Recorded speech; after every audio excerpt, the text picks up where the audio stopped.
Colombia, 1948. En un pequeño pueblo de Tolima nació Pedro Alonso López. Hijo de una familia humilde, creció rodeado de miseria y maltrato. Su padre murió antes de que naciera, y su madre, incapaz de darle cariño, descargaba en él toda su ira. La semilla del monstruo comenzó a germinar muy pronto. A los 8 años, tras un intento de aprovecharse de su propia hermana, fue expulsado de su casa. Desde ese momento, vagó por las calles. Allí conoció el hambre, la soledad y la brutalidad de otros adultos que se aprovecharon de su indefensión. Esa niñez quebrada moldeó su carácter. Pedro empezó a odiar al mundo, convencido de que nadie merecía compasión. De adolescente, comenzó robando, pero la adrenalina de esos actos no le bastaba. Pasó un tiempo en prisión. Una vez, después de ser agredido por otros internos, respondió con violencia letal. Su carácter frío y calculador lo convertía en alguien impredecible. Cuando salió de prisión en los 70s, Pedro López inició lo que sería una de las cadenas de crímenes más extensas en la historia de Latinoamérica. Sus objetivos eran menores, de entre 8 y 12 años.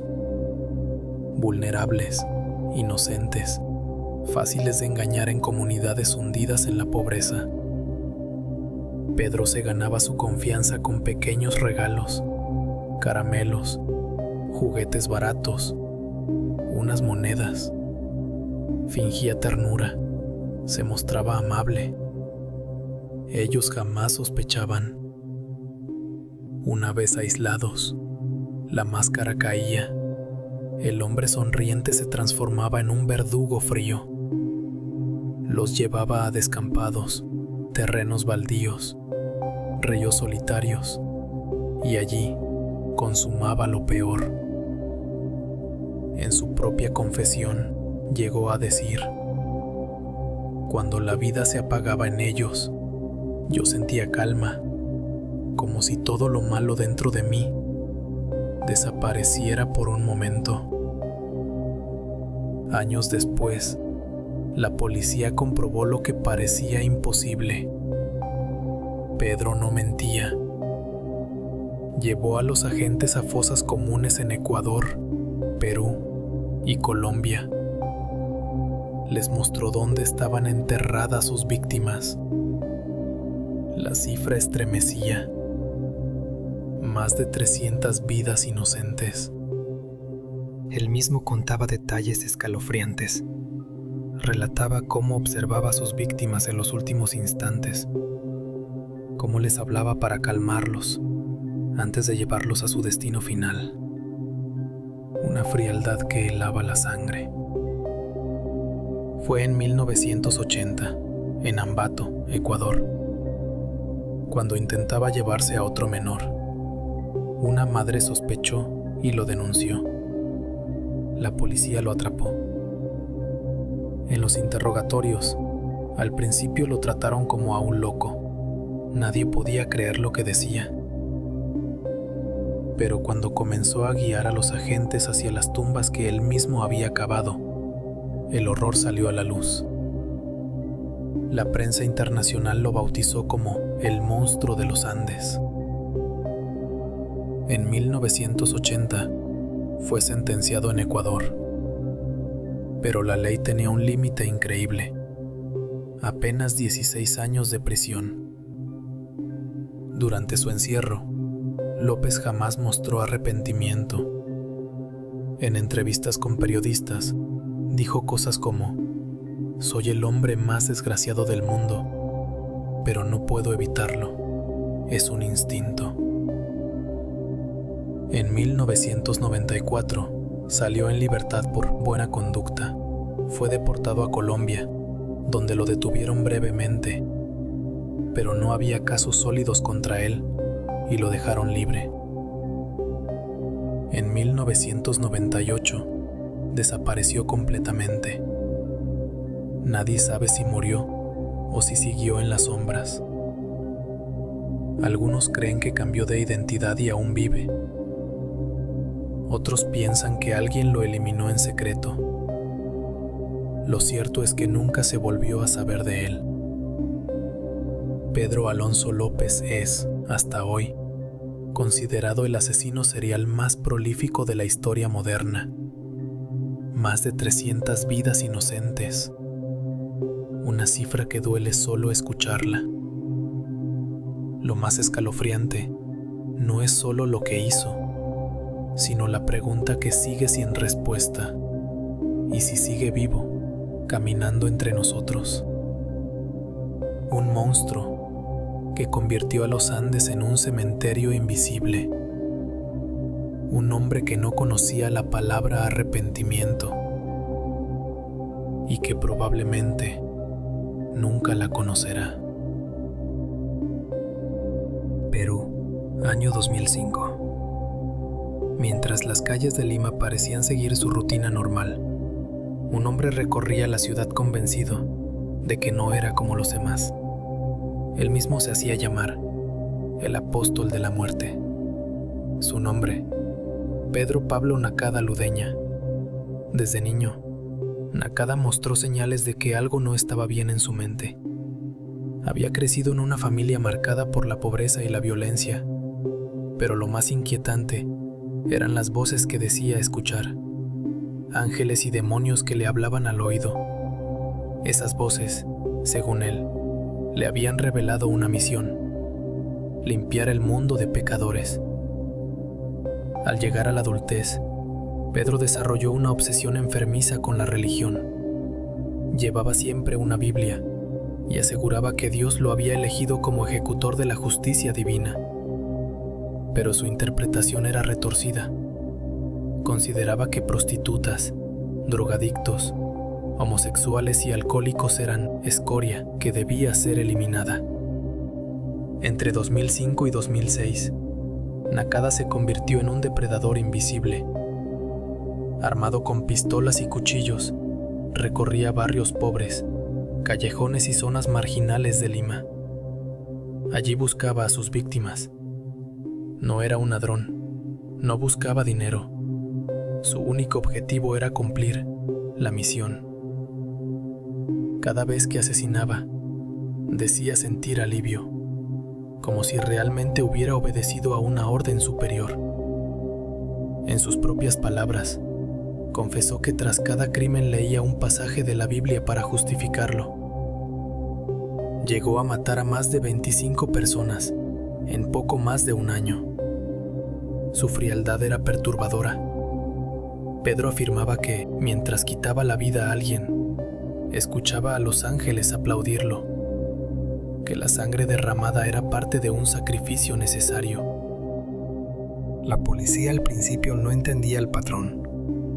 Eran crímenes contra personas marginales, en distintas zonas, sin aparente conexión.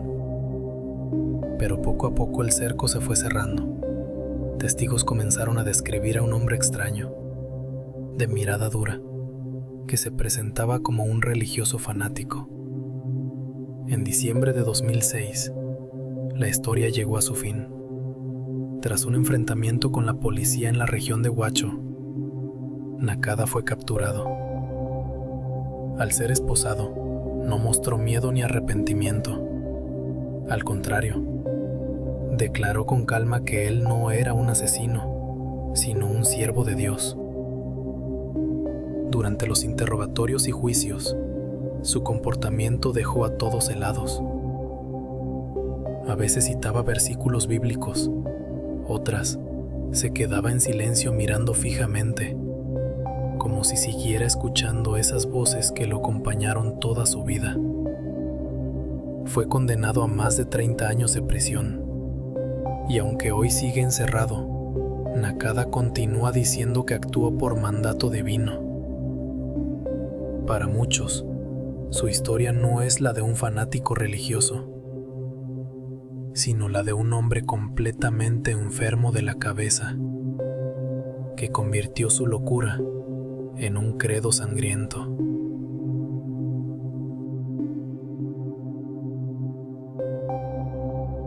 Ciudad de México, finales de los años 90 e inicios del 2000. En medio de la inmensidad de la capital, un asesino en serie comenzó a sembrar miedo entre los más vulnerables. La prensa lo bautizó como la Mataviejitas. Lo que nadie imaginaba era que detrás de ese apodo no estaba un hombre, sino una mujer, Juana Barraza Samperio, una ex luchadora conocida en el ring como la Dama del Silencio. Su infancia fue un tormento. Nació en 1957 en Hidalgo. Creció en la pobreza y marcada por el abandono. Su madre, alcohólica, llegó a cambiarla por unas botellas de cerveza, entregándola a un hombre que abusó de ella durante años. Esa traición materna dejó una herida que jamás cicatrizó. Ya adulta, Juana intentó construir una vida normal. Era madre, vendía dulces en la calle y se ganaba la vida en funciones de lucha libre amateur. Pero bajo esa apariencia sencilla, escondía una profunda rabia contra un perfil muy específico: mujeres mayores. En su mente, cada una de ellas representaba a la madre que la había destruido.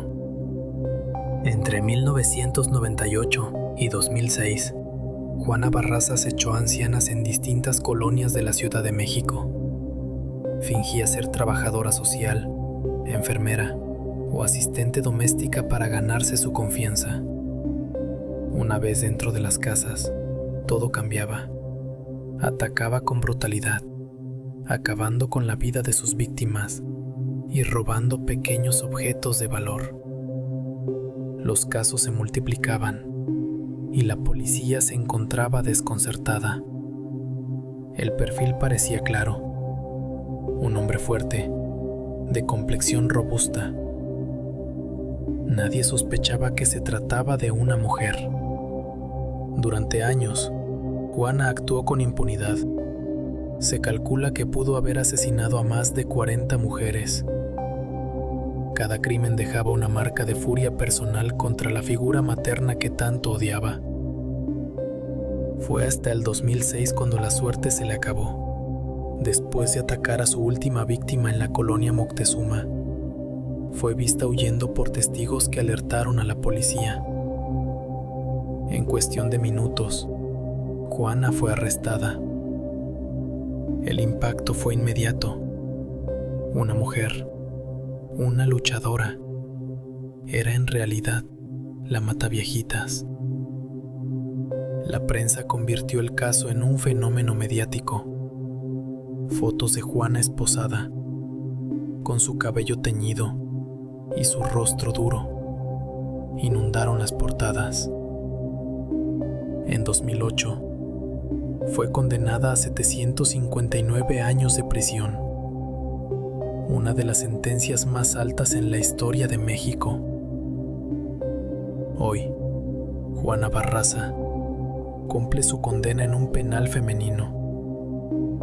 Su nombre sigue siendo recordado como uno de los capítulos más oscuros del crimen en la Ciudad de México.